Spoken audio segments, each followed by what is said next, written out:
Okay, so I just wanted to show you that Beethoven's Ninth Symphony, that melody that you were just hearing, that is a Turkish march from the Ottoman Turkish Empire military march melody that Beethoven brought into the Ninth Symphony. Again, to highlight the relationship of Europe to Turkey, the Ottoman Empire and Turkey. Is Turkey a part of Europe? It is applied to join the European Union it's been a candidate member for many years. It's been a founding member of NATO in the 1950s, along with West Germany and France and Italy. Of course, this relationship to Turkey is an ongoing issue in deciding what is Europe. Is Turkey not European? Why is it not European? Because it's Muslim? That sounds racist. That sounds like a racist statement that you have to be Christian to be European. That's outlandish, right? Given the fact that most Albanians who are aiming to join the European Union are not Christian. Most of them are at least nominally Muslim. Many Bosniaks are Muslim.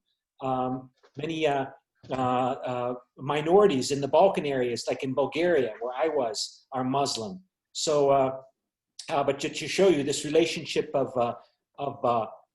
European Union to Turkey is an ongoing topic, and it's one of the biggest challenges confronting the European Union. It continues. But before we continue on, we have to do something a little bit different now, and that means we have to do a new kind of attendance, because I was told by the secretaries here in the department that they were having some difficulty in monitoring who is in the class. So I have to go to Cyber Campus, which I thought I had already opened, but I don't see it open here, and open up the class course for this class. And I always want you to see what I'm doing here, so maybe just go ahead and let's see, close that, share screen, and go to Cyber Campus here, and click on Policymaking in the European Union. So you see this, and you see, let's see, attendance. So I click on attendance. I click on we're on week 2, and they still have to do smart attendance. Smart attendance. I'm not really certain what that means. I click on smart attendance, and now I'm going to click on this button. And I was told you're going to get a number, and you're supposed to enter a number. This number that is going to be sent to you into the classroom in the first 10 minutes, okay, to indicate that you have attended the class. So I've never done this before. I was just showing this yesterday. So I'm going to click on Start Attendance, and so that you can see the code number there. You see a code number? So you're supposed to enter that code number now into the attendance. And you have 10 minutes to do that. You have 10 minutes to do that, after which it will stop. It won't be able to enter in the attendance. So we'll let that run. And so everybody go ahead and enter in their attendance, okay? I guess using the Zoom sign-in was kind of a problem, because some of you were registering or signing in using your nicknames, like, you know, your English names, and the secretaries do not know your English name, so they were not able to make sense of that. So now I was told to use this. So everybody please sign in, and this will stop in 10 minutes. And I guess I'll just let that run and continue on with the rest of the class. So let me see if I can do that now. And let's see, what else do I want to show you? Oh, what else do we want to talk about? Okay, so you sent your paragraphs today, I mean, by today, before class. And so we hope to have an in-class debate today on this topic. It'll be the first time we've done the in-class debate. We want to use Zoom Rooms for this. And I can't set up the Zoom Rooms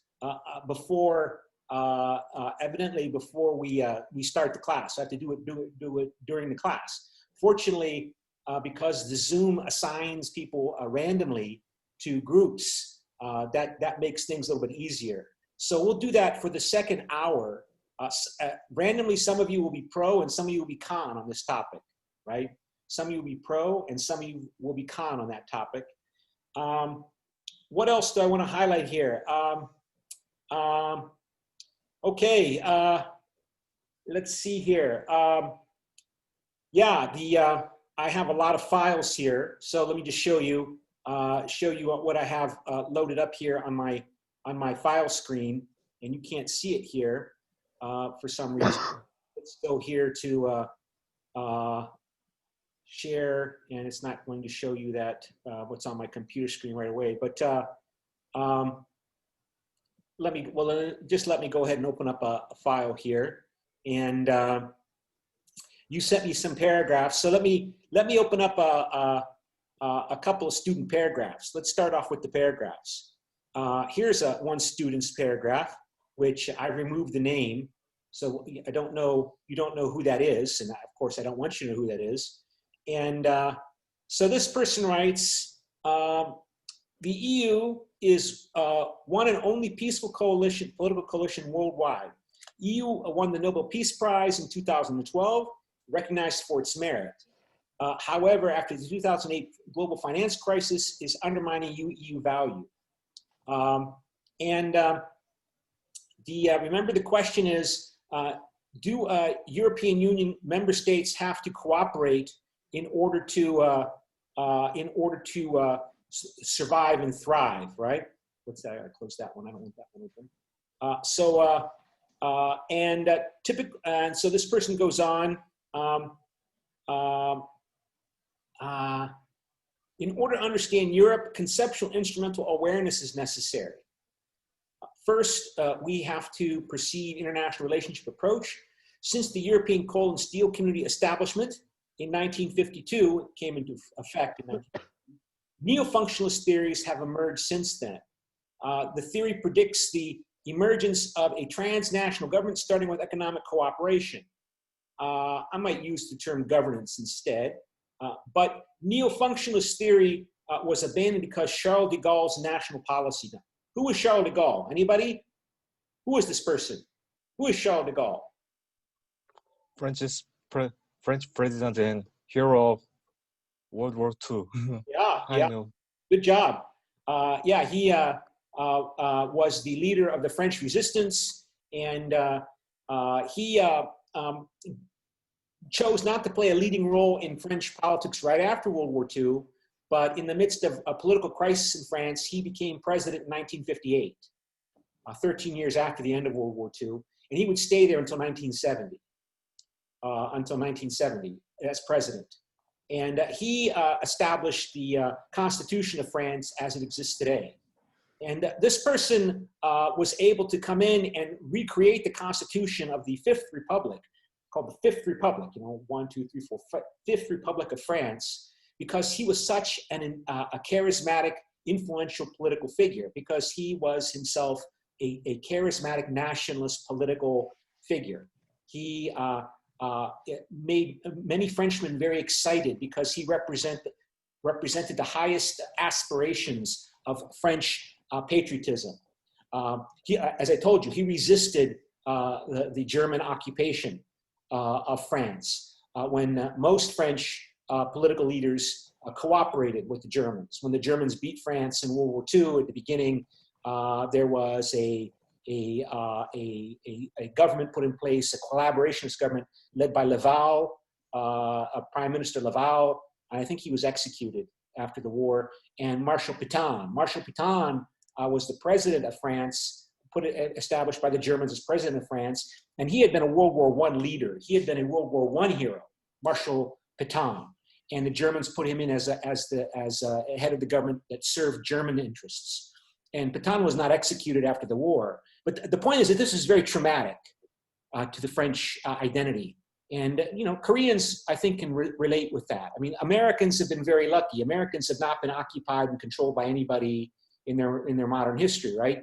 Koreans were under Japanese occupation in 1945, and then they've been under, you know, domination by the Americans and by the Chinese and by others, and divided since then. So Koreans understand that the emotions that are involved with notions of nationalism and treason and betrayal and the conflicts within the community. So those were very strong in France during and after World War II. And French tended to rally around this person after the war. And he was very powerful and influential. And he illustrated in his behavior after he became president of France that the European Union, what became the European Union, would not function if national sensitivities of the member states were not protected. His actions, for example, in stopping the further functioning of the European community, because he was upset that the European Economic Community, which came into force in the late 1950s, right? The European Coal and Steel Community became the European Economic Community in the late 1950s. Proceeded in the 1960s to push forward with more economic integration, and he opposed the proposals of the European Economic Community bodies, like the European Economic Commission, and they were going to implement them anyway, and he said no. And he pulled out all of France's representatives in the European Economic Community's bodies, institutions, their councils of ministers and the commission members. He pulled them all out, and this led to what was called the empty chair crisis. France's chair, you know, like I'm sitting in a chair now, France's chair and all of the European Economic Community bodies of institutions was empty.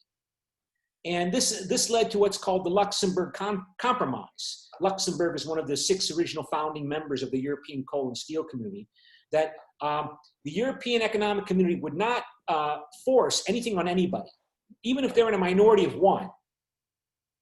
The European Economic Community, or the European Union, is not going to insist that a country must obey the will of the majority. If that country declares that the particular policy issue under discussion is absolutely vital to them, right? And that really hit everybody, indicated to everybody that the European Union exists because the member states want it to exist, because the member states find it useful. That's why the European Union exists. And if they don't find it useful, the European Union won't work. Okay, and so that reinstituted a focus on what was called liberal intergovernmentalism, which I don't think it's mentioned here in this essay, but it's mentioned in chapter 1 notes, right? Liberal intergovernmentalism emphasizes the national interests of the liberal democratic nation states of the European Union. That they make European integration happen because it helps them pursue their respective national interests, the interest of Germany, the national interest of France, the national interest of Italy, as those member state governments interpret it.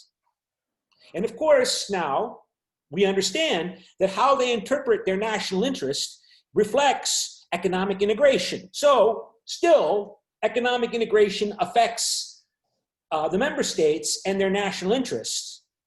Because, you know, the national interest is whatever the governments say it is. America's national interest is what the American government says it's America's national interest. South Korea's national interest depends on what the South Korean government says it is. There's no objective national interest. So a country determines what its national interest is through politics, through the policymaking process. And the European Union integration strongly impacts the making of politics and policy in Italy, Germany, France, Luxembourg, Netherlands, Greece, Belgium, Romania, and on and on and on, right? But it just goes to show that you needed to, this experience with Charles de Gaulle indicated you needed to accommodate nationalism. It's not going away, even though nationalism is bad because Adolf Hitler was a nationalist. Boo, Adolf Hitler, nationalism bad. Okay, nationalism is bad, but it's not going away. So you better deal with it and be careful with it, okay? And some people, you know, who are nationalists say the European Union is another kind of Soviet Union. It's trying to make all of the countries of Europe mix and disappear in one big new, dissolved new entity called the European Union. And, you know, there were a lot of people that are sympathetic to that. You think that's funny, that's a joke, but of course, we keep coming back to the point that the British voted to leave the European Union. And, you know, even though they've been in it for 47 years. So there are a lot of people who do believe that, rightly or wrongly, that the European Union is a threat to the nation, that it wants to dissolve France and Italy and Britain and Germany to create some new community where I will particularly if I'm an old person who can't speak foreign languages, I'm not going to do very well. You young people, you know, yeah, I like being European. I don't care so much that I'm German or Italian. I like being European. Woo! Okay, but people say that, whether or not they actually feel it and believe it in their deep brain is another issue. And many people don't want that. And many people enough that they're willing to pay a price to leave the European Union. I mean, Britain is economically going to pay a price for leaving the European Union. Now, people who support Brexit in Britain deny that. You know, they say, no, no, no, because, you know, if I really want something so deeply important to me, I will make myself see the world around me in a way that makes me feel good about what I want. And if I want Britain to be independent and sovereign, I won't admit that Britain will pay an economic price. It might pay a short-term price, but in the long term, in the next 20 years, 30 years, 50 years, Britain will be even better economically by being out of the European Union. And I'll make myself believe that. It's called motivated reasoning. Humans do it all the time. Going back to the work of, well, Sigmund Freud at the end of the 19th century, and more recently, Leon Festinger, Fritz Heider, in the middle of the 20th century. Motivated reasoning. I will make myself believe what I want to believe. And I'll come up with an argument. But we'll come back to that later, right? So here's an interesting little clip. I mean, remember, the textbook was written and published right after the Brexit vote.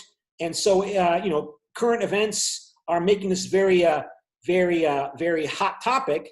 And let's see if I can find the lesson plan here that I had already opened up, but I don't see it here, so I have to open it up again. And so lesson plan, and here you see, let's see, this is just a brief, I think you can see that. I know you want to ban our national flags, but we're going to wave you goodbye, and we'll look forward in the future to working with you as sovereign. If you disobey the rules, you get cut off. Could we please remove the flags? So this is it, the final chapter, the end of the road. A 47-year political experiment that the British, frankly, have never been very happy with. My mother and father signed up to a common market, not to a political union, not to flags, anthems, presidents, and now you even want your own army. For me, it's been 27 years of campaigning and over 20 years here in this Parliament. I'm not particularly happy with the agreement we're being asked to vote on tonight, but Boris has been remarkably bold in the last few months, and Ms von der Leyen, he's made it clear, he's promised us there'll be no level playing field. And on that basis, I wish him every success in the next round of negotiations, I really do. But the most significant point is this. What happens at 11 p.m. this Friday, the 31st of January, 2020, marks the point of no return. Once we've left, we are never coming back, and the rest, frankly, is detail. We're going, we will be gone. And that should be the summit of my own political ambitions. I walked in here, as I've said before, you all thought it was terribly funny. You stopped laughing in 2016. But my view has changed of Europe since I joined. In 2005, I saw the constitution that had been drafted by Giscard and others. I saw it rejected by the French in a referendum.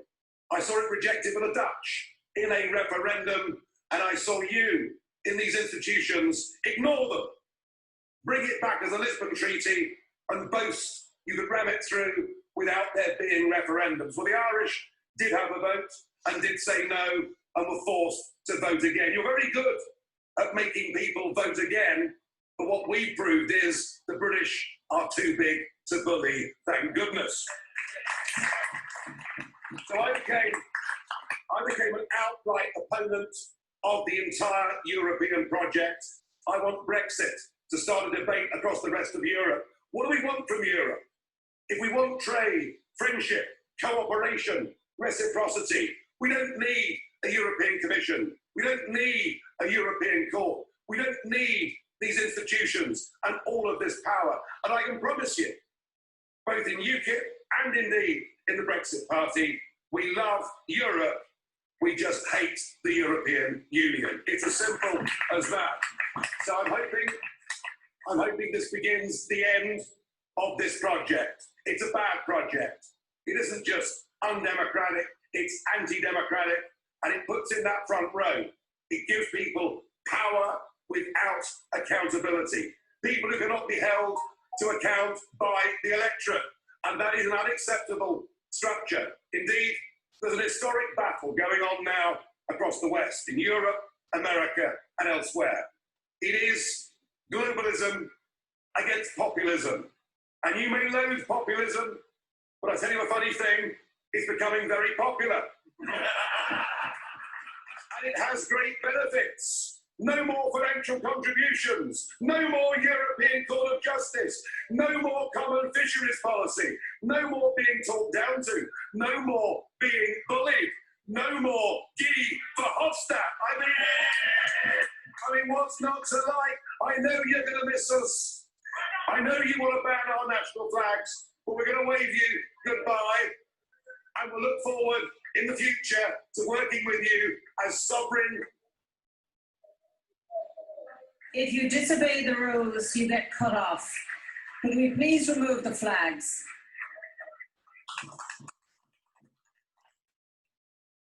So that's Nigel Farage at the end of January, right before I think Italy was beginning to experience the pandemic at that time, right? And now, since then, everybody's been preoccupied with the pandemic. Let's go back. I mean, I wanted to show you how these topics that you're reading about in the textbook in chapter 1 and throughout the book are issues not just of abstract conceptualization of the European Union institutions.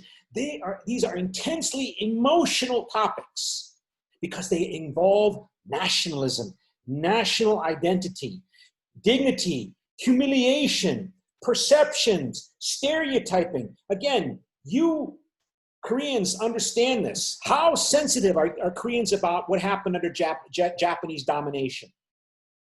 Right? They're so sensitive in being compared with Japan. Europeans have just as bloody and nasty a history, right? And so this notion of this European Union going to allow the Germans to use their economic power to secretly, covertly take control and build a German empire that's hidden under the European. I mean, that appealed to a lot of Brexit people. That was the view of many people supporting Brexit. Many people did not believe that. They still don't believe that. The French don't believe it generally. The Italians don't, right? The Polish people don't, even though they suffered horribly under World War II during a German invasion and occupation. And they're right next door to Germany, right? So these are very emotional topics, and they're emotional because of nationalism, right? And that's the challenge to peace in Europe, nationalism. And how to accommodate it, deal with it. And, you know, if every once in a while, Europe gets shocked. The European Union gets shocked by these nationalist outbursts that we already covered, right? In that student, if I can find the student paragraph, yes, right, about Charles de Gaulle. You know, again, this is just 19 years. He did this just 19 years after World War II. He acts like a nationalist to the other nations of Europe. Oh, how can you do that, Charles? Nationalism bad. Right? But it's not, it doesn't just go, you have to deal with it. So, why the differences? Why the difference between German nationalism and French nationalism and British nationalism? Part of the answer has to be the fact that French history, German history, Italian history in the 20th century has been really bad, right? Germany lost 2 world wars. France won one and then was humiliated in World War II. I mean, its army fought horribly in World War II. They just sort of gave up after the horrible losses of World War I. They didn't want to go through that again. The Italians, everybody makes fun of the Italians in terms of their weak fighting capability compared to everyone else, right? But the British history of the 20th century, right, ruled Britannia. Britain believes, the typical British citizen believes that they won both world wars. They've got nothing to be ashamed of. They have nothing to be ashamed of. Of course they do, but they don't believe that. I mean, the Germans, they're ashamed. They are ashamed about what happened in World War II and the Holocaust and the murder of millions of innocent people. The French are ashamed about how badly they performed in World War II. The Italians are embarrassed about their country. The British, they're not ashamed at all. They're the winners. They're the good guys, right? So British nationalism is stronger in Britain than German nationalism is in Germany today, or Italian nationalism in Italy today, because of history, And, you know, the British are hoping that, you know, we don't need to make those compromises that the European Union requires, because we have shown in our past we can do what we need to do to keep Britain great. And the European Union, that's for losers and people who are embarrassed about their history. We British are not embarrassed about our history. We are confident in our capabilities, perhaps overly confident, but they are confident, right? And that's a key point. We'll come back to throughout this semester. Nationalists will tend to see the world in terms of what's good or bad for their nation state, what's good or bad for the sovereignty of their nation in the form of the state. They'll tend to stereotype, in other words, oversimplify the sources of perceived threat and opportunity to the sovereign nation, to their sovereign state for their nation. They'll tend to stereotype. They'll see overly simplistic threats and opportunities. And thirdly, they will tend to overestimate their power capabilities. They tend to overestimate what they can do. And the best example is Hitler's Germany. This country actually acted as if it had the ability to dominate the world. Just Germany. But nationalists do this all the time. And so, is that happening in Britain today? It appears to be. It's an important point, right? Boris Johnson got elected as Prime Minister of Britain. You heard Nigel Farage make a reference to him. And he is now insisting that Britain will be able to change its plans in terms of what it agreed with the European Union regarding Ireland. You know, there's so much to talk about in this class. We already talked about how nationalism is the challenge to peace in Europe. There was a civil war going on in Ireland until the late 1990s, before you were born. Most of you were born, right? And that war lasted for 30 years, from the late 1960s until the late 1990s. And it killed almost 1,500 people in a place with only not even 1 million people living there. It's a lot. And that violence ended with the Good Friday Agreement, named after the Easter holiday, when an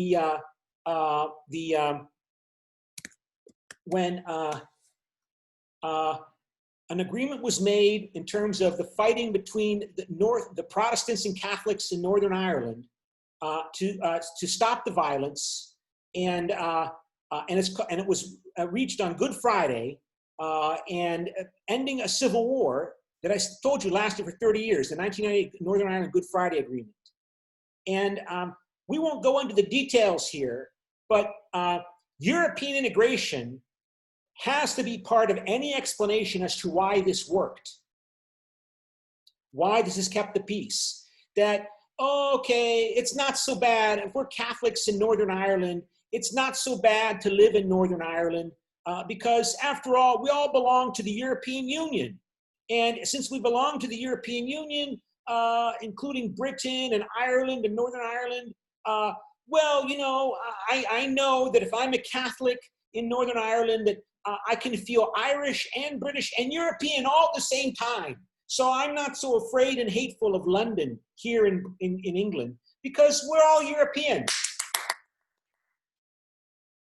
Now the British have decided they're going to leave the European Union, or they have left. What's going to happen with this Northern Ireland and the Good Friday Agreement that helped bring peace there? And the British made an agreement when they were going to leave the European Union that Northern Ireland would stay, this little area here would remain in the European Union common market. Even as this part left, this part would remain in the European common market. And so Northern Ireland would stay part of the United Kingdom, but the British government would put a border, customs border, along this area between Ireland and Britain to check, to make sure that there would not be a customs border between Northern Ireland and Ireland, right? So there'd be no customs, no economic border between these two places, which was seen as necessary to prevent violence. And they agreed that last year. And now Boris Johnson is saying, well, we might change our mind as we negotiate with the European Union, that we're not going to put a customs border here. And so we're all in turmoil. We don't know what this means. We don't know, we know why he did it, because it's popular for British nationalists. British nationalists don't like the European Union telling the European Union how to run the United Kingdom, how to manage Northern Ireland. And he knows that. Boris Johnson knows that, and he's in big trouble with the COVID-19 pandemic. And it's the problems that he's faced in trying to deal with that, the disease, and the mistakes his government made. So he's appealing to British nationalism. And so much so that members of his own government are leaving, or resigning over what he's now saying about the withdrawal agreement that Britain left the European Union last January. So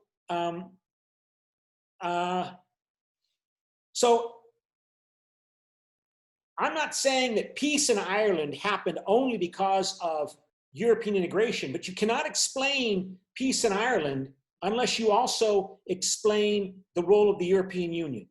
The European Union and European integration has played an important role in bringing peace to Ireland. And you typically find this under the Troubles, right? If I can find it here. The name of the violence, typically, oh, here it is. It's called the Troubles, right?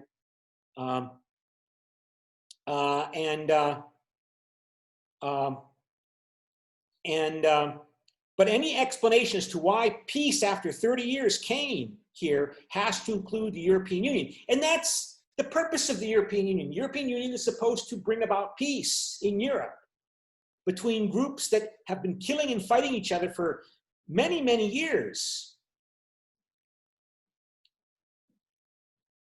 So, okay, so let's go back to the student example there. And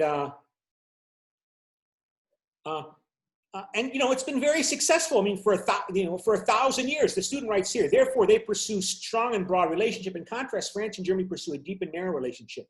Well, I don't know if that's narrow. I mean, Germany and France cooperate. They are the two countries whose relationship makes European integration happen. They are the driving engine behind European integration, Germany and France. And you know, for centuries, until the end of World War II, Germans and Frenchmen have been preparing to fight and kill each other in war. And they are the driving engine, not the only, but they are the main driving force behind European integration as a peace strategy between them and the rest of Europe. Britain didn't join the European Economic Community until 1973, right? That's 47 years ago. Germany and France began the European Coal and Steel Community in 1951, right? 22 years earlier. Why did England join in 1973? Because again, the British have always had this hope that, you know, we don't need to make those compromises that France and Germany and Italy and other countries have to make, because we're a proud country who has shown we can do it on our own with the British Empire. The British still had hopes that the British Empire would save them, that they could rely upon the British Empire, maybe a new form of British Empire, a British Commonwealth, right? Where India would not be part of the British Empire, but India, Canada, Australia, New Zealand, and other countries would continue to have a close relationship with Great Britain, and Britain would have a global reach through the British Commonwealth, right? And that soon after World War II showed that was not going to be effective in helping Britain deal with its economic problems. So in the 1960s, Britain finally applied to join the European Economic Community. It applied to join the European Economic Community, and you know what? This man said, no, I don't want Britain joining the European Economic Community because the British are not sufficiently European in their mindset, in their outlook. They're too Anglo-Saxon. The British are too closely tied in their own thinking and their own attitudes to the United States, to the Americans. They're not sufficiently European in their thinking. So he continued to block them, the British, from joining the European Economic Community until he left office in 1970. Or 1969, he died in 1970, right? He died in 1970. And after he left office, the new government of France and the other countries in the European Economic Community agreed that Britain could join. And Britain formally joined along with Denmark and Ireland. Denmark and Ireland also all joined in 1973. And the violence in Northern Ireland was already going on since the late 1960s. But Denmark and Ireland and Britain all joined after this person left because he didn't trust the British. Why he didn't trust the British? Again, nationalism. During World War II, for example, the British did some unpleasant things to the British. The British did some unpleasant things to the French Navy and the French colonies because they were afraid the Germans would take them over. And Charles de Gaulle felt humiliated by Winston Churchill and the British during World War II. But, you know, again, very sensitive, emotional topics. So, he goes on here. The European Union is showing a democratic appearance and a unique system in which mutual respect and dependence coexist, showing a process of gradually deepening. It's accelerating though. Whenever there's a crisis, including the current COVID-19 crisis, you see that the European Union moves forward to become even more integrated. This is a new institution. At present, the sovereignty of each member state appears to be unified. I'm not really completely certain what that means. Representatives, Treaty of Lisbon replaced the existing European Constitution and concluded the European Security Convention. Yeah, you heard Nigel Farage make that point, right? The Valéry Giscard d'Estaing, a president of France in the 1970s, he chaired the European Constitutional Convention that came up with the draft European Constitution that was then voted down by the same French who Valéry Giscard d'Estaing was the president. They voted down in a referendum the Constitution Treaty, and it was replaced with the Lisbon Treaty. But the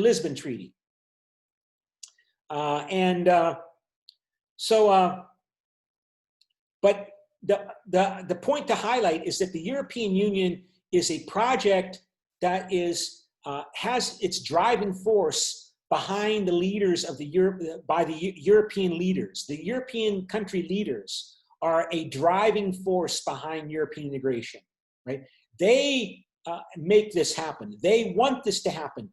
the fact that they all generally have a consensus to make it happen is the reason why it happens.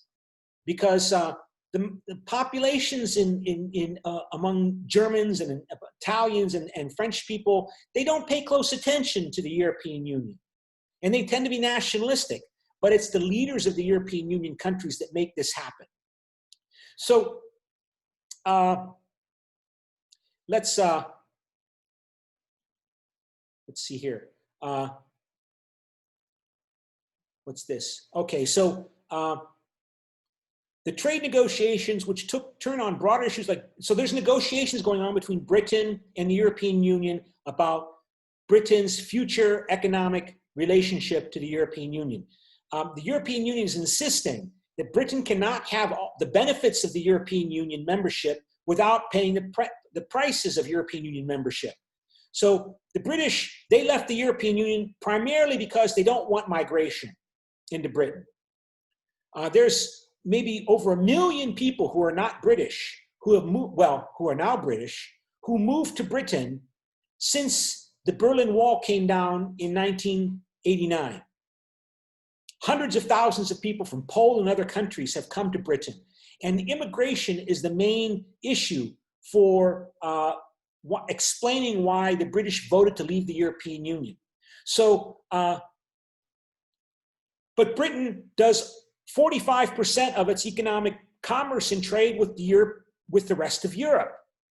So if Britain is going to leave the European Union, it can't have free access to the market, the European Union market, without also taking on the costs of allowing freedom of movement of labor. Remember that we talked about the 4 freedoms of the European common market: free movement of goods, services, finance, and labor, people. That if you're a member of the European Union, you have the right to move around the European Union anywhere to get a job. And the British don't want that. So the European Union is telling the British that if they want to have a special economic trade relationship with the European Union, then they have to agree to limit what they do in their economic policies so that there is, quote unquote, a level playing field between Britain and the rest of Europe. And they want a level playing field so there still must be restrictions on government policy of London, of Britain, regarding trade agreements with other countries, right? If Britain makes a free trade agreement with India, then Indian goods from India can't go through Britain into the European Union freely, right? So Britain, if it's going to make a free trade agreement with South Korea or with India, the European Union must still have a voice in that if Britain wants to have access to the European single market. There's got to be a level playing field, right? Or Britain can't subsidize its industries. Like the European Union has strong limitations on how much money a government can give to a new business or a new company to promote it, right? There's limits on state subsidies in order for everybody to be fair, right? The German government can't give money to support German biotech companies so German biotech companies can defeat French biotech companies in competition. No, right? But the British, no, they want to give money to and subsidize new industries like artificial intelligence, and so that's what the European Union is saying. There has to be a level playing field. If Britain is still going to have access to European Union for exporting its goods, then it's still, there's limitations on what the government of Britain can do. And Nigel Farage is saying, no level playing field. No, you heard him say that in his speech, right? Referring to Boris Johnson as the Prime Minister of Britain. So it goes on here. The trade negotiations would turn on broader issues like Britain's ability to direct state subsidies to its companies. That's what I said, state subsidies like the biotech or artificial intelligence. Resumed Tuesday in London against an already acrimonious backdrop. Johnson declared that a no-deal Brexit would be a good outcome for Britain.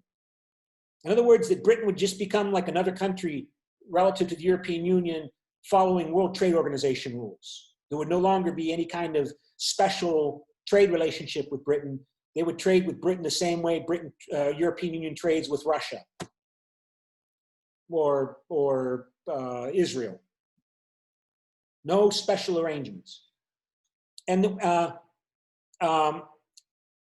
would be he's saying a no deal Brexit would be a good outcome for Britain, and that the withdrawal agreement, which he once hailed as a triumph, was a flawed deal that needed to be fixed.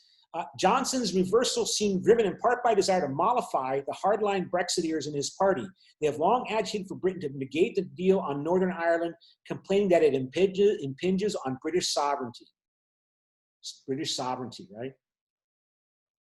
Under the agreement, remember, this is what nationalists are concerned about. Korea is sovereign. It's not dominated by the Japanese. It's not dominated by the Americans. Under the agreement, Northern Ireland would remain part of Britain's customs territory, but would abide by European Union rules on issues ranging from safety standards to state subsidies to industry.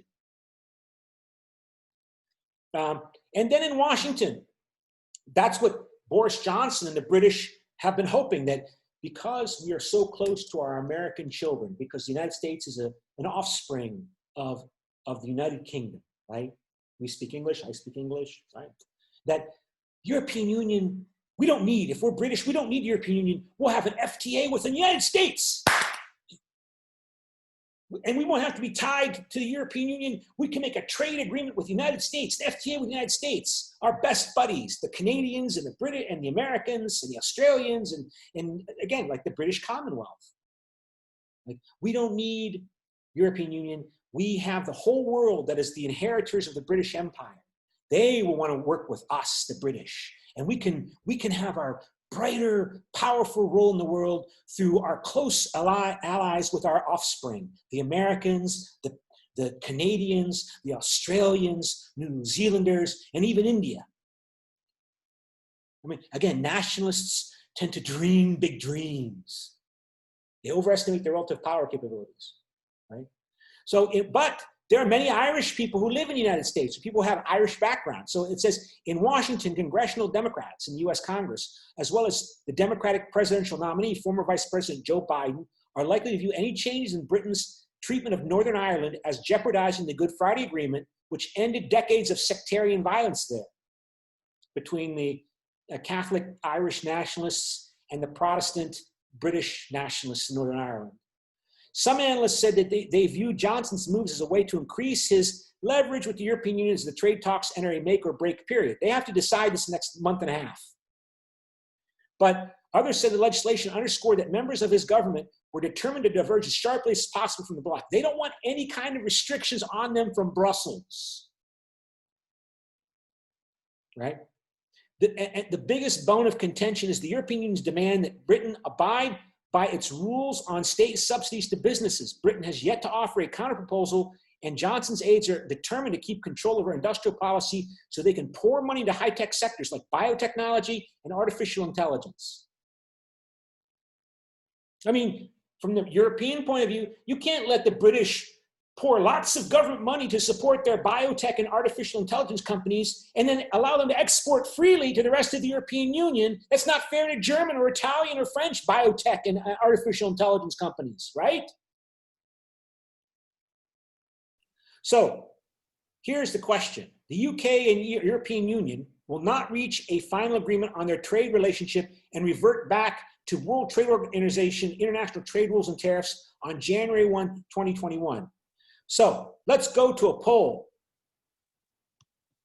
And let's go to a polling. And let's see, I gotta edit it. I gotta find it here. Just a second. Here it is, okay. Launch poll. So please vote. The UK and EU will not reach a final agreement, and they will revert back to WTO rules at the end of this year. There will not be any kind of special trade arrangement between Britain and European Union. And so they'll default to World Trade Organization rules.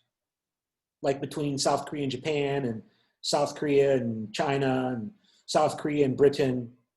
There will not be any kind of special trade agreement between Britain and the European Union. The Americans are saying, you know, you British, if you screw up people in Ireland, we're not going to have an FTA with Britain.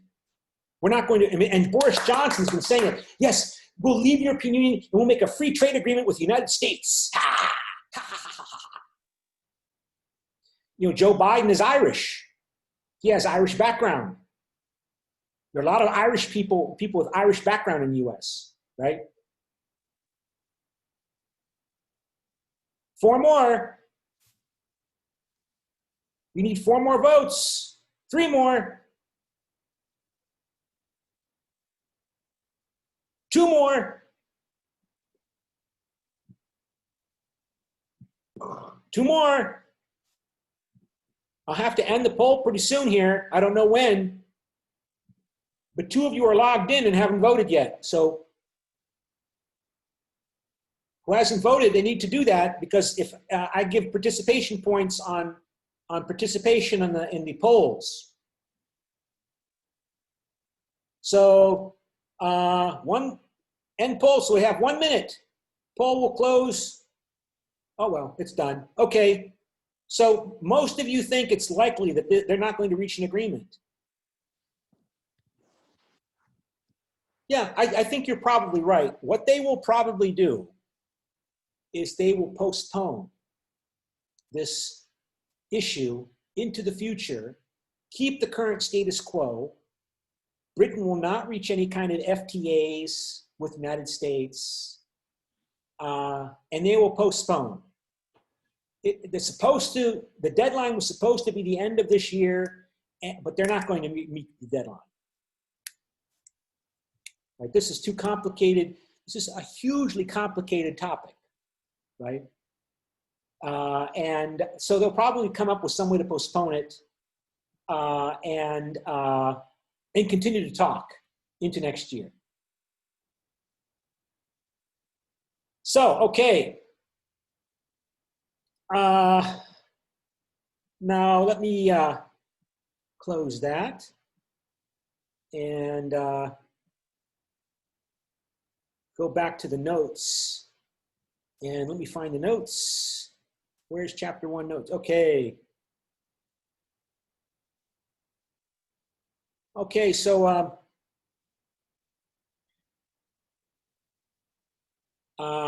different ways of trying to understand the European Union, different theoretical frameworks.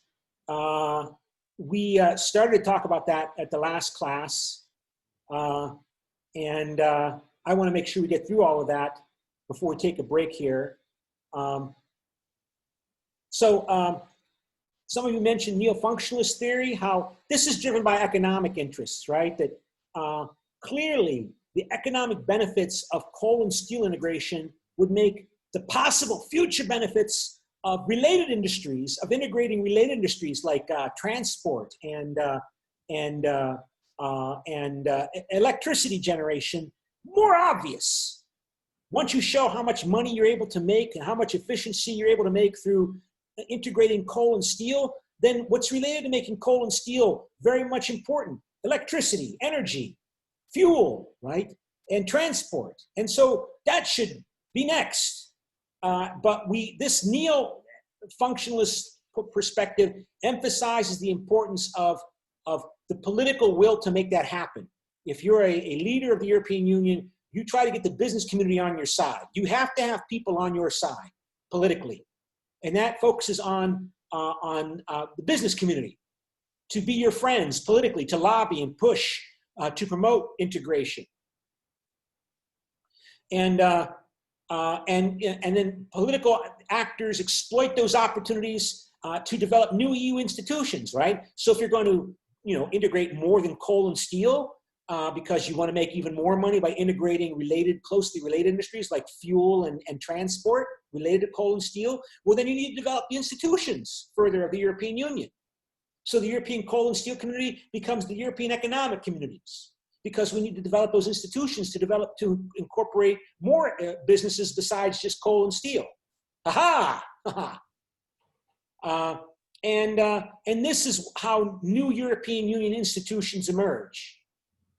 In order to achieve your economic aims, your business aims, and your national peace and prosperity aims for your people, and your political aims of, making sure that countries feel confident and secure with each other by having institutions in place that can monitor and oversee each other, so countries don't have to worry about being deceived by what other countries are attempting to hide from them in their economic plans and in their security planning as well.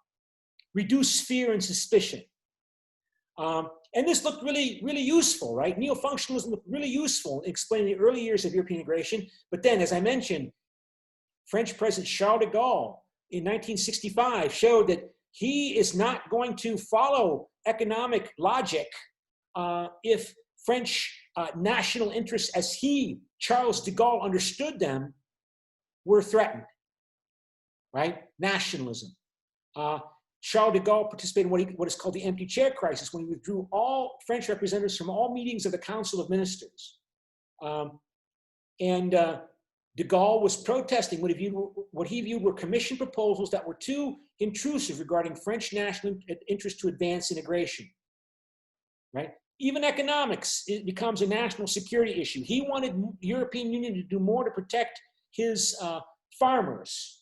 So he wanted the European Union to spend more money on farming, on supporting farmers, because a lot of French farmers supported Charles de Gaulle and didn't want to compete with German farmers and imports from German farms and other farms. And so he showed that he, the leader of France, can decide what is in French national interest, and the other countries of the European Union bowed to him. They agreed and accepted the Luxembourg Compromise, which is, I don't see it mentioned here, that if a country insists, the leader of a country insists that this issue is vital to my country, then the European Economic Community or the European Union is not going to force the issue. So the empty chair crisis showed that integration could go backward as well.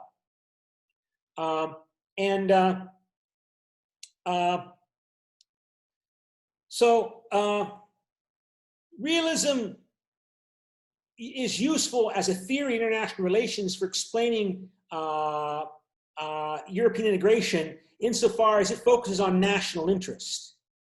But more typically, the effort to focus on national interest and European integration is this liberal intergovernmentalism approach, right? That these liberal governments that came to power in Europe after the horrors of World War II, they pursue their national interest, but they understand their national interest to be securing and supporting their capitalist and democratic domestic political systems. And in the European context, in the context of Europe, that means they have to cooperate with each other closely so that they can help each other stay in power against the bad fascists and the bad communists. Right, that goes back to our question, our debate question for today. So it emphasizes that the preferences and power of the EU member states drive forward the European integration process, but it's the preferences and power of the EU member states under liberal democratic leaders, people that like democracy and capitalism. Capitalism with social welfare policies, right? Social democracy is the one term used to describe that. Keeping in mind that they had bad experience with people who are not liberals, fascists and monarchists in Spain. I mean, monarchists ruled in Spain until the 1970s, in a sense, right? Communists were in power in Eastern Europe with the help of the Soviet Union until 1989. So, you know, you just couldn't take for granted that everybody was a liberal Democrat in Europe, right? But the emphasis here has been upon the economic interests in these member states being focused on trade and commerce for Germany and France and Italy, and that means international trade and commerce. If you're going to be a prosperous Italian nation, you need to be able to trade and do business, not just with other companies inside Italy, but with the rest of the world, the rest of Europe. And so these domestic economic interests are focused on pursuing what's best for Italy, but understanding what's best for Italy is tied up in terms of making sure that international business and trade is supported. So, and the government relies upon those domestic economic interests in Italy. The Italian government relies upon them, the French government relies upon them, and the German government relies upon the German interests, and they're different. I mean, the mix and characteristics of German economic interests inside Germany are different from Italy, which is less manufacturing oriented than Germany, right? I mean, Italian economic interests emphasize more agriculture. We all, know about Italian food and cuisine. Italian food and cuisine is really important for Italy's economy. So, and they have to bargain and negotiate with the Germans, who are more focused on manufacturing exports and so on, in order to pursue their national interests. And they compromise and negotiate to pursue the German national interest and the Italian nationalist interest and the French national interests, focused upon their economic needs, which require that they compromise and negotiate to promote economic trade and integration.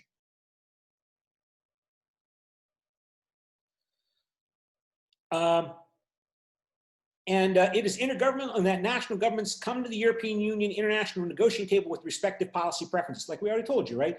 The Italians, they're going to really want to promote, the Italians, for example, have maybe suffered the most, maybe not the most, but they've suffered a lot from the sanctions that the European Union put on Russia for Russia's annexation of Crimea and Ukraine. Because the Italians export lots of wine and food to everywhere, including to Russia. And they stopped exporting these things to Russia. And so the Italian economy is generally weaker than the German economy. So the Italians have been least supportive of the sanctions on Russia to punish Russia for its annexation of part of Ukraine 6 years ago in 2014. So that means that the Germans and the French have to placate the Italians in this liberal regime, in this liberal regional European system, so that the Italian government, liberal government, can point to the Italian people and say, look, Italian people, we're not able to export to Russia, but look at these other benefits we're getting from Europe instead. So the outcome of the international negotiations reflects the differing relative power of each member state. This is the most popular perspective on trying to understand European integration today, is liberal intergovernmentalism. And the person who gets the most credit for it is Andrew Moravcsik, right? In explaining how European integration has developed and behaved. I already told you, right? He was the one who focused on why Charles de Gaulle carried out the empty chair crisis, because he was reflecting the heavily, more strongly agricultural economic interests in France compared to the economic interests in Germany, which were less agriculturally focused. French farmers were a bigger segment of the economy and the population in France than they were in Germany at the time. And so he gets credit for that. Let's see, I think maybe we could take a break there. You want to take a 10-minute break?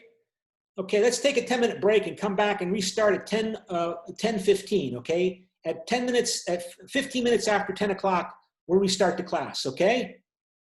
And in the meantime, I'm going to try to set up some Google Rooms because I can't set up the rooms unless I started the class. So now that the class is going, I'm going to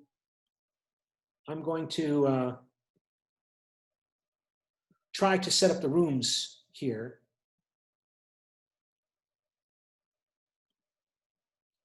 And okay, so breakout rooms, okay. So assign participants into 4 rooms automatically. Okay, oh, that was simple. So I'll wait until you come back in, see, let me share the screen.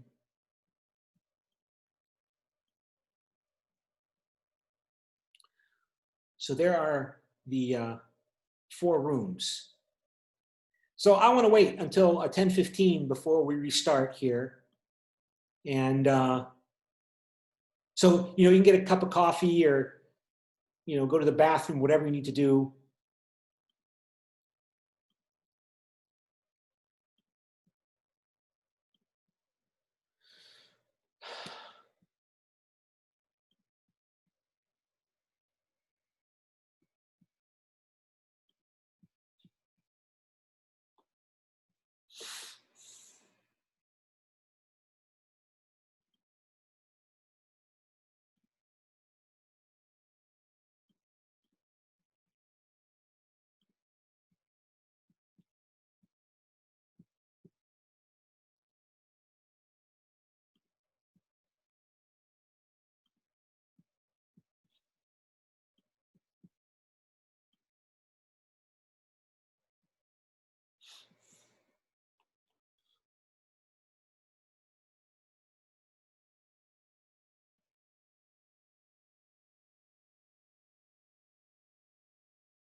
On economic and monetary union, I stressed that we would be ready to move beyond the present position to the creation of a European monetary fund and a common community currency, which we have called a hard ECU.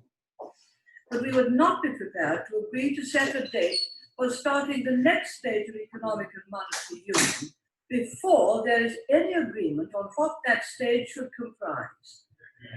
And I again emphasize that we would not be prepared to have a single currency imposed upon us, nor to surrender the use of the pound sterling as our currency. It is our purpose to retain the power and influence of this House and not to denude it of many of the powers. I wonder what the Right Honourable Gentleman's policy is in view of some of the things he said. Would he have agreed to a commitment to extend the community's powers to other supplementary sectors of economic integration without having any definition of what they are? Would he? Because you would have thought he would from what he said. One of them was that the Commission wants to extend its powers and competence into the area of health. We said no, we weren't going to agree to those things. From what he says, he sounded as if he would, for the sake of agreeing, for the sake of being little Sir Echo and saying me too. Would he have agreed to extending qualified majority voting within the Council, to delegating implementing powers to the Commission, to a common security policy, all without any attempt to define or limit them? The answer is yes. He hasn't got a clue about the definition of some of the things he is saying, let alone securing the definition of others. Yes, the Commission does want to increase its powers. Yes, it is a non-elected body, and I do not want the Commission to increase its powers against it. So, of course, we are differing. Of course, the chairman or the president of the Commission, Mr. Delors, said at a press conference the other day that he wanted the European Parliament to be the democratic party of the community. He wanted the Commission to be the executive, and he wanted the Council of Ministers to be the Senate. No, no, no.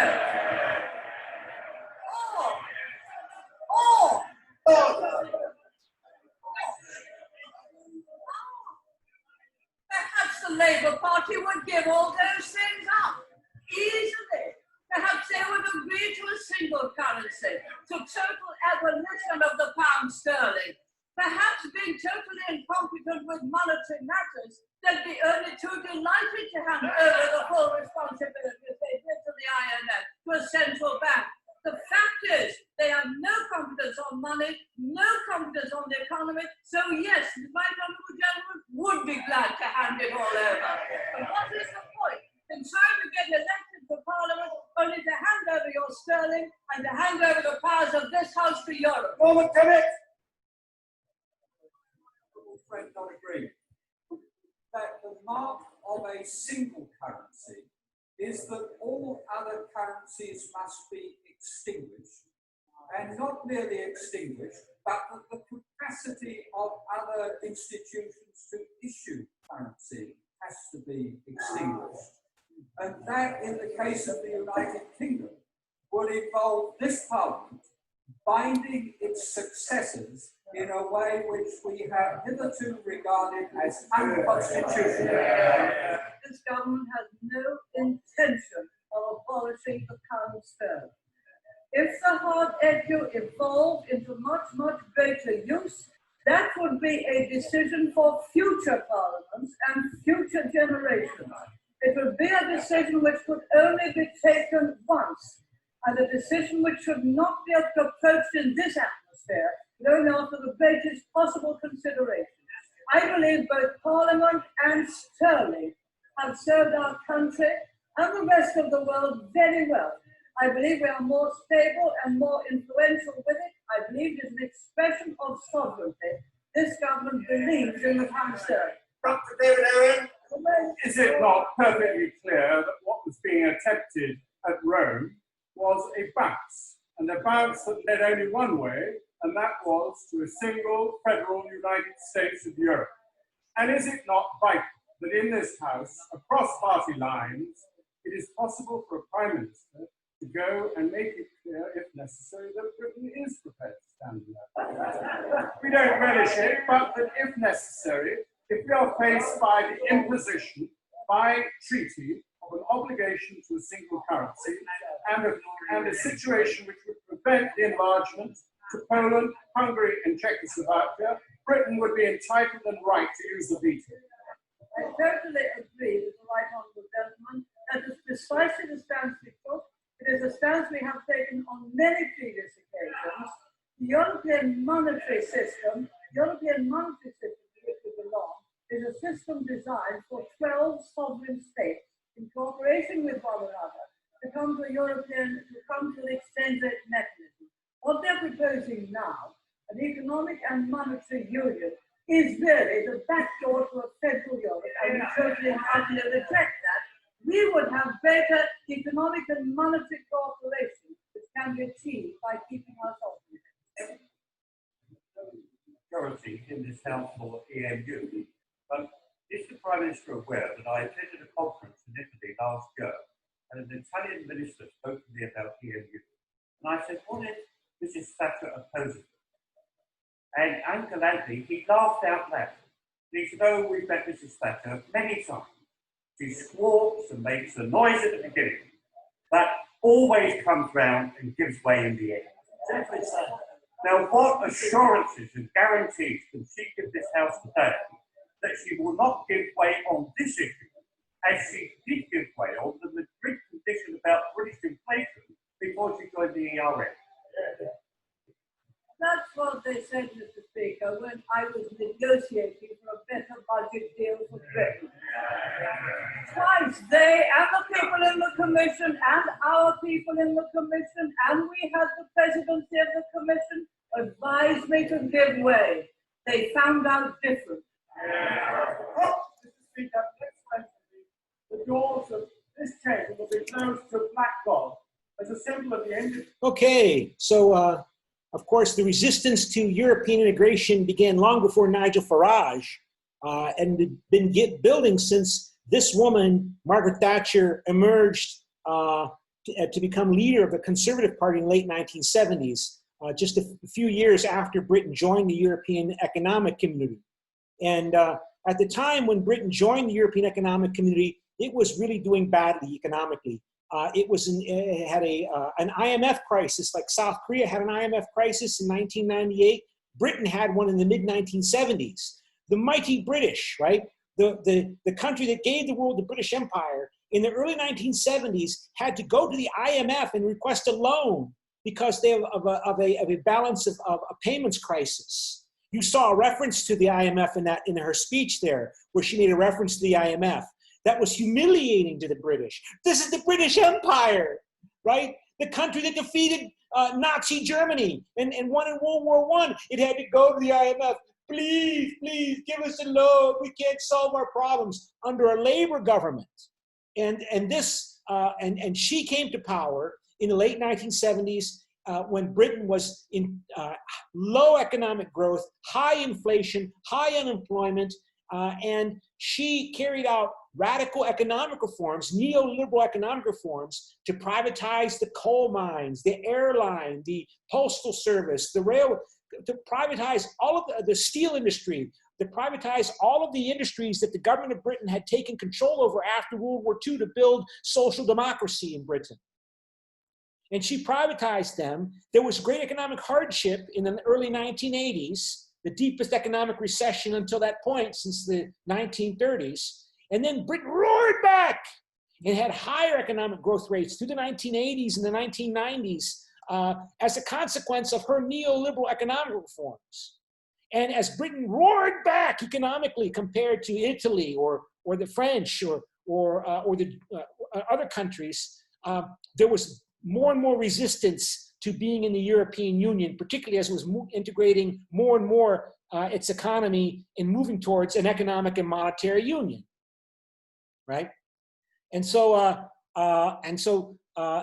again, the European Union is associated with a time of weakness in Britain in the 1970s, in the early and mid 1970s, when the British had to appeal to the IMF for a loan because they were having strikes and inability to organize their economic resources. It's associated with a time of weakness, right? And now they have this luxury of believing that the Conservative Party, representing she's like Ronald Reagan in the United States. She's considered a god, a goddess in the Conservative Party today, in 2020. She's considered a saint, right? Because she saved Britain. She died a few years ago, right? But, so I have gotten, I think, the system set up. So now let's see if we stop share, and I have you broken up into breakout rooms. And so you see your rooms, right? So groups 1, breakout room 1, you see this, right? I think you, let me make sure I got this set up right. So you have a screen share, and here, okay. So you can see group 1, Group 2, Group 3, and Group 4. So, Cho Hyun-jun, you were randomly assigned to Group 1. Okay. Who is this? Park Hyo-ryung, you are randomly assigned to Group 2. Group 1 and 2, you are pro on the debate question. Remember the debate question? The debate question is, right? To South Koreans, the European Union shows that liberal democratic national governments must cooperate internationally in order to survive. That's the debate question. So, let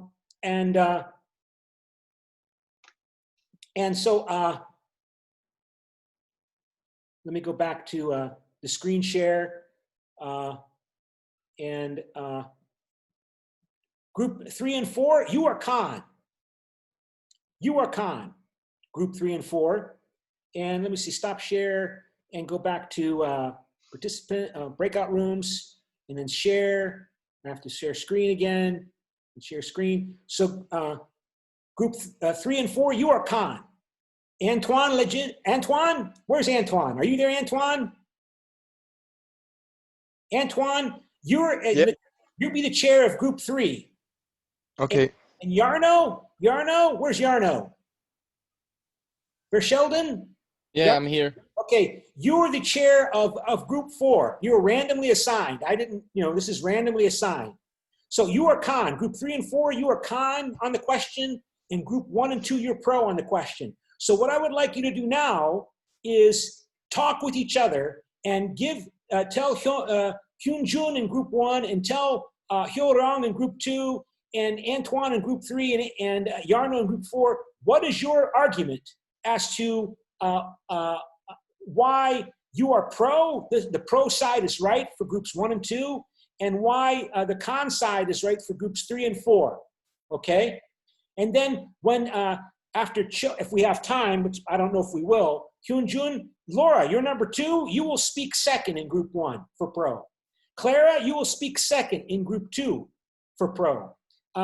Chung Sung Hyun, Hyun Jung Song, you will speak second for con in group 3, and Kim Hyun Chul, you will speak second for con in group 4. So I will now open all the rooms, and so you can communicate with each other, and come to an agreement over the next, let's say, 5-10 minutes as to what your Yarno should report back to the entire group when we come back from our rooms. Okay, so I'm now going to open all rooms, and you are now in your rooms. So start communicating with each other. You've got, let's say, 10 minutes to come up with a group position.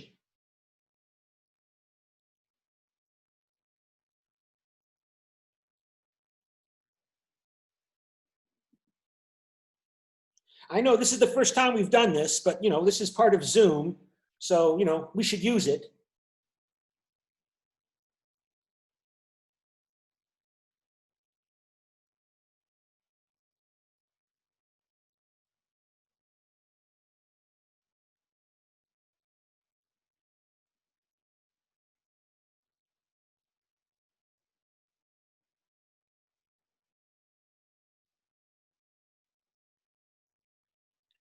So now I can join each group and hear what you're doing, I guess.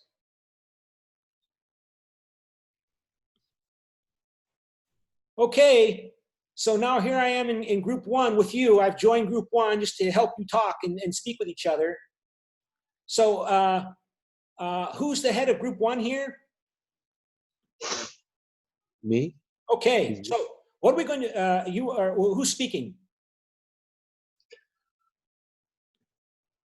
I will speak. Oh, okay, okay. So what are we going to advise Mr. Hyun Jun to say as pro as a pro statement for the debate question?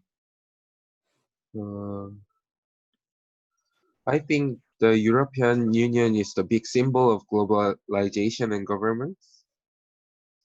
So they need to survive, and they need to show the other country that they are the symbol of the democratic. So I think the European Union is very important in these kinds of the human history and human democratic history. Okay. You might want to write something down on a piece of paper, Hyun Jun, so that you have something to report, to report to the rest of the class. All right. Okay. And you might ask, since you're the chair of the group, ask each of the other members. There's 4 other members, right? Chun Yong Chue, Melis Juvin, Tung Ju Yu, and Laura Stayert, to give you some feedback about what you should add or what you might add to your statement there. Okay, so I'm going to leave the room, and I'm now going to go to the other rooms, because there's 3 other rooms, and I want to hear what they're saying as well. So I'm leaving the room now.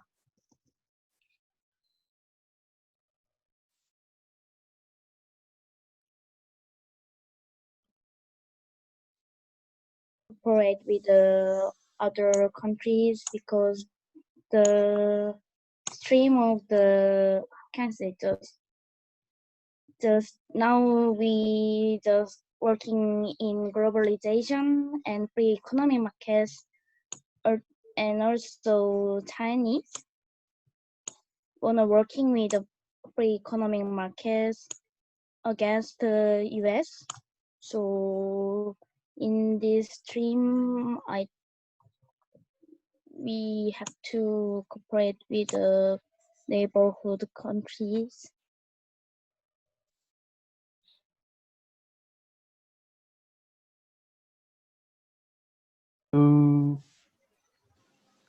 Hello. Hi. Hello, sir. Oh, hello. Yeah, I'm just joining to help you out. So Antoine, you're the chair. So you might want to write down on a piece of paper your main points that you're going to report back to the class. And as Chunyok and Yon Chong Song and Chu Song Min share with you, and Pak So Sang Un share with you, so that you have something to report to the class. I'm just stepping into each group to see what's going on. So I see that you're talking. That's good. I don't want to interrupt you, so please continue. Is there like sir? Yeah. Is there like a certain time frame that you can do? So Well, like, I said 10 minutes, so we got about 6 minutes left. okay. And there's no like certain length that this has to be. So it could be No, a short or a statement, a concise statement, say that takes no more than half a minute. okay, sounds good. Bye.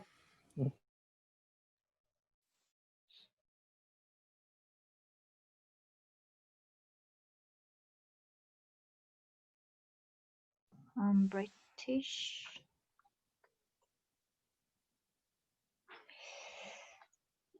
Yeah, so we're hello, I saw you joined us.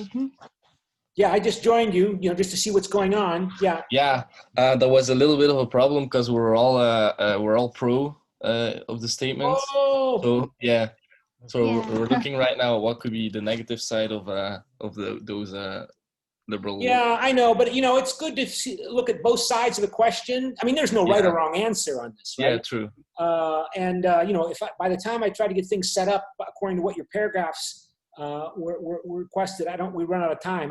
I can't set up the rooms before the class. I have to start the meeting to set.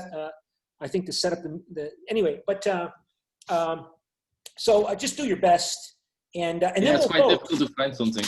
That's Yeah, so write down something, Yarno, on a piece of paper. Yes.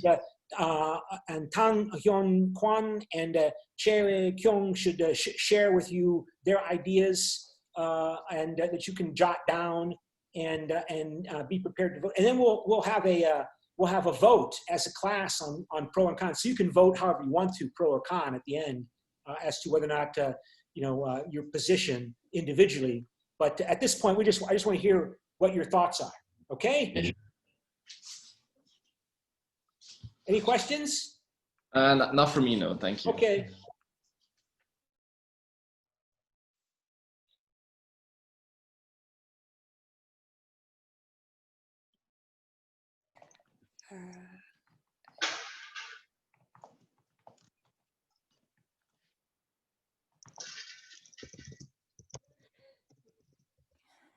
How's it going? 3 persons have say their opinion, and I need to listen another person's opinion.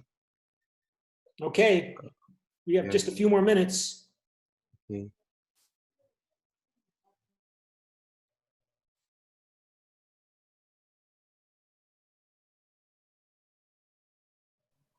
Or he said we need to think about how can we not protect, what is that? Against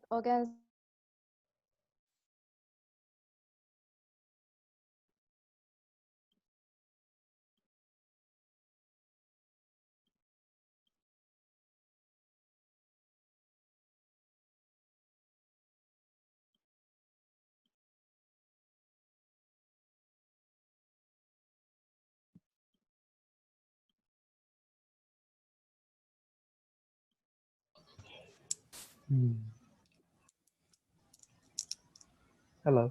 Hi, just a couple more minutes. Yes, sir. And then we'll vote as a class, as a whole, on which side, pro or con, you're on.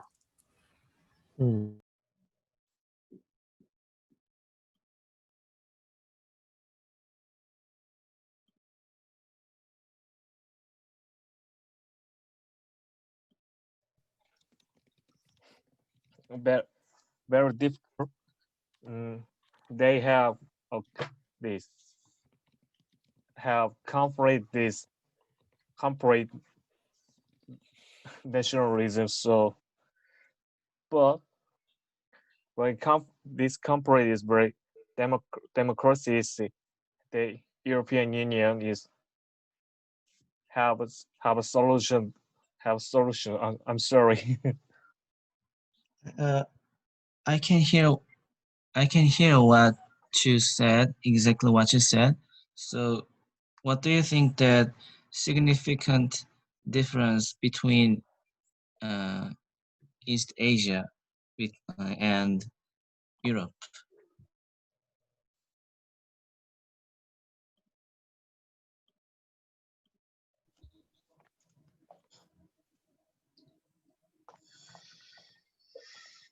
Professor, Yes. we finished to share our opinion. Okay. Okay. So let me write down just again who I got, because I think I have to leave.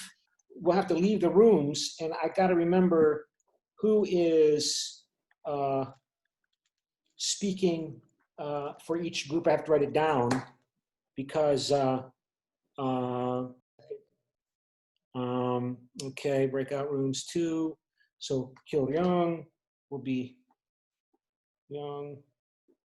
Okay, and Naraki is 2. And in group 3 we have Antoine. No, that's Claire Duet.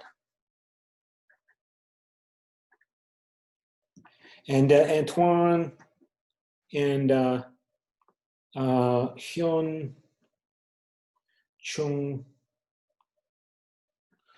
Sung. And then group 4 is Yarno and no, let's look, this person's joined. Tong Hyun Jul. Okay.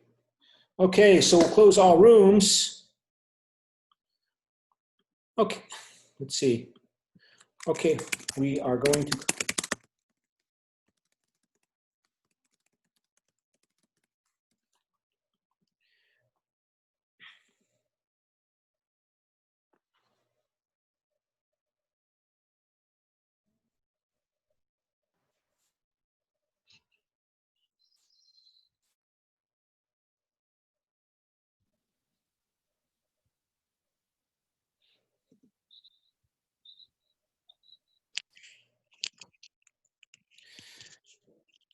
So 30 seconds.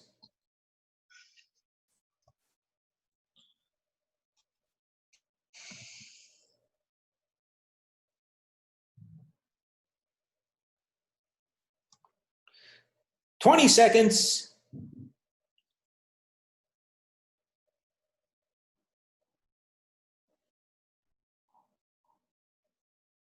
Ten seconds.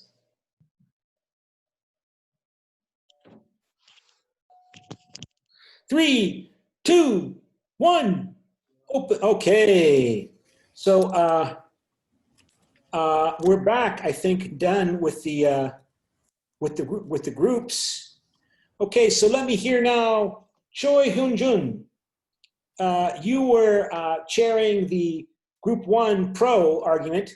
You know, I know you were randomly assigned, and you might not have written on that from that perspective. Could you please go ahead and tell us what your pro argument, what your pro statement on behalf of the pro side is on the debate question? We say the European Union is a big symbol of democratic peace and liberalism. So EU need to survive for the symbol, and because the EU contribute the creation of better job around the Europe and economy. So it is a huge reason of survival of Europe. And another opinion is that they think Europe Union is good for Eurozone, and they need to survive for their reason. And so, and another last one says they talk about the clear peace signal. The clear peace signal is a great example of the unified market and several countries can collaborate with same currency laws and another reason. So EU has a perfect regulation concerning import and export taxes. So the a lot of different issue about economy, especially economy. They they agree to the idea that Europe needs to survive. Well, that's really interesting. I mean, that's one of the benefits of teaching as a professor. You know, I get ideas from you. I mean, I just realized you're talking about risk. You said that the European Union is a symbol, and that if it doesn't succeed, it's going to generate insecurity and fear, and that means risk, and that means appealing to the international business community. This vast, huge, amorphous, gigantic amoeba involving trillions and trillions of dollars worth of value, that they are all making their investment decisions and business decisions on the expectation of what the future will be. And if the European Union looks unstable, unreliable, it will generate fear, risk and fear and anxiety and insecurity.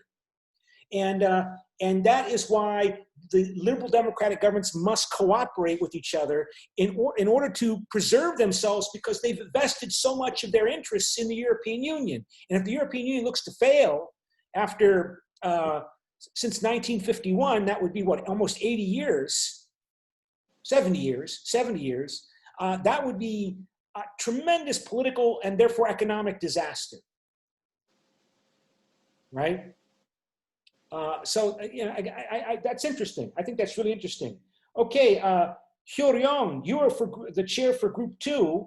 Well, let's go. Let's do it differently. Antoine, you were the chair of Group 3 Con. Can you provide us with your statement as to why European liberal democratic governments don't necessarily need to cooperate closely in order to survive? Yeah, sure.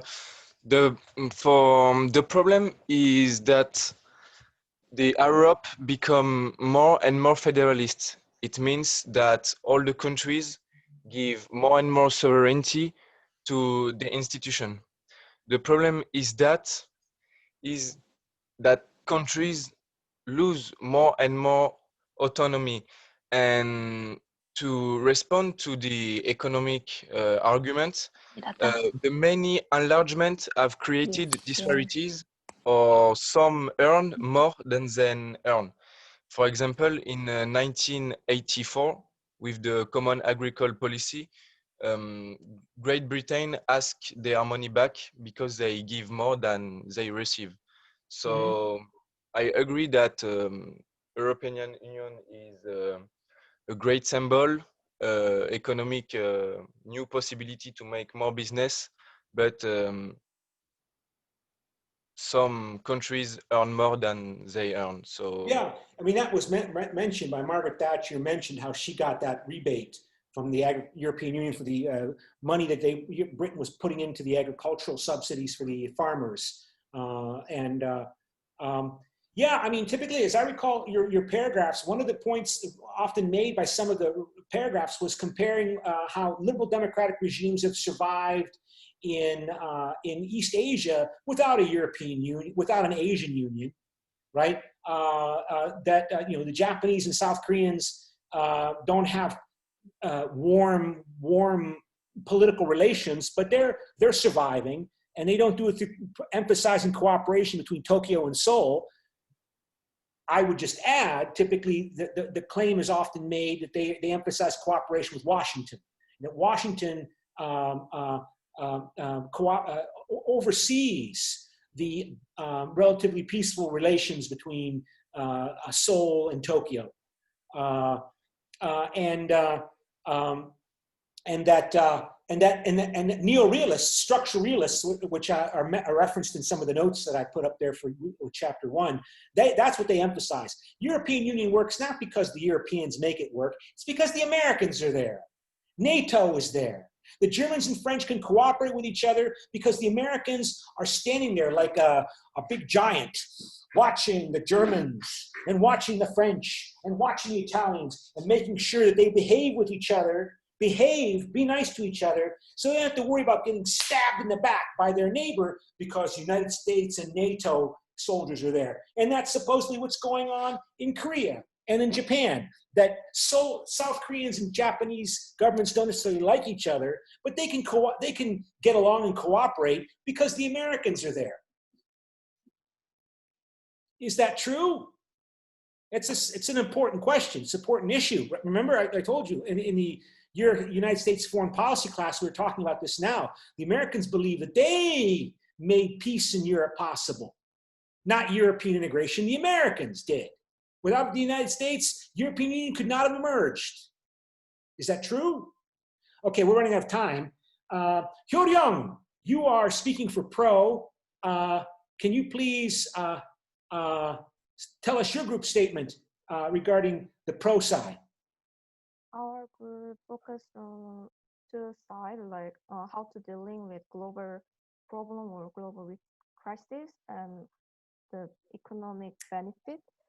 So like European Union is kind of cooperation among liberal democratic states. So like pandemic or world economic crisis, it's really difficult to overcome for one single country. So cooperation is necessary to resolve that problem.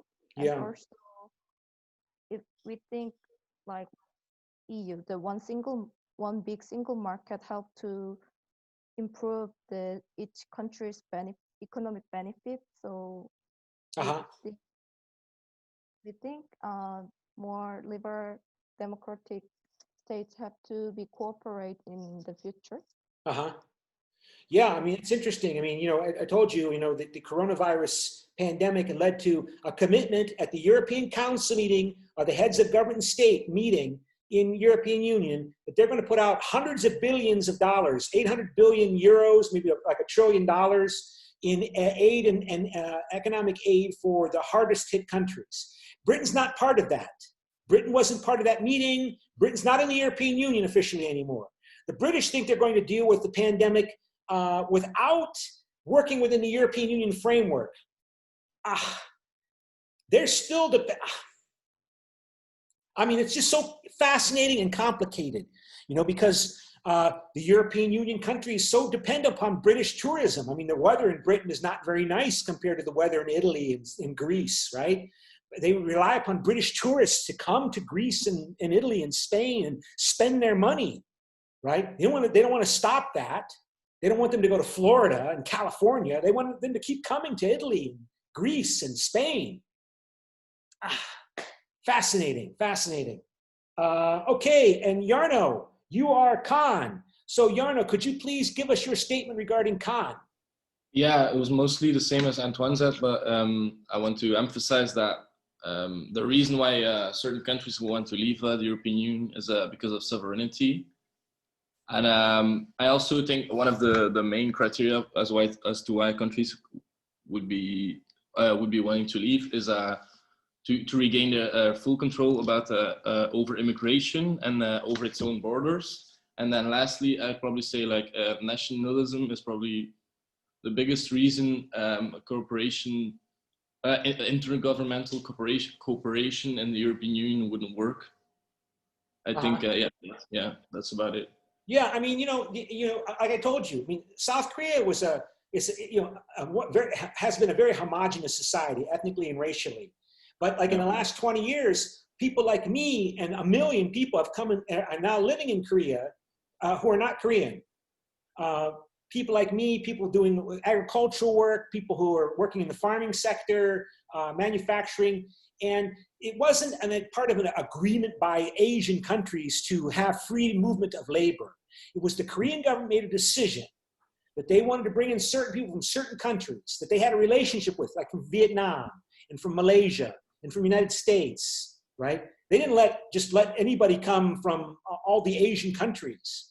So this focus upon sovereignty and sovereign decisions might be necessary You know, Nigel Farage, he doesn't think the European Union is going to survive because he thinks that the other countries of Europe are going to do the same thing the British did. Eventually, the Italians will lead to some kind of Ital exit, and other countries as well. Are they right? Are they wrong?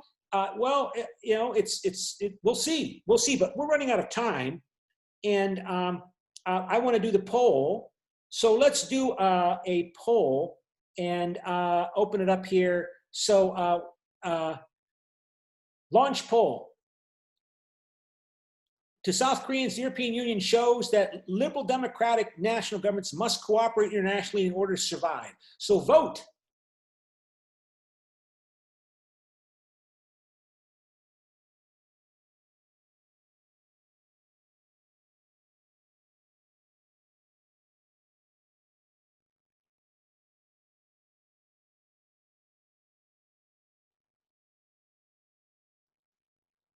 Three more people need to vote. 2 more. 1 more.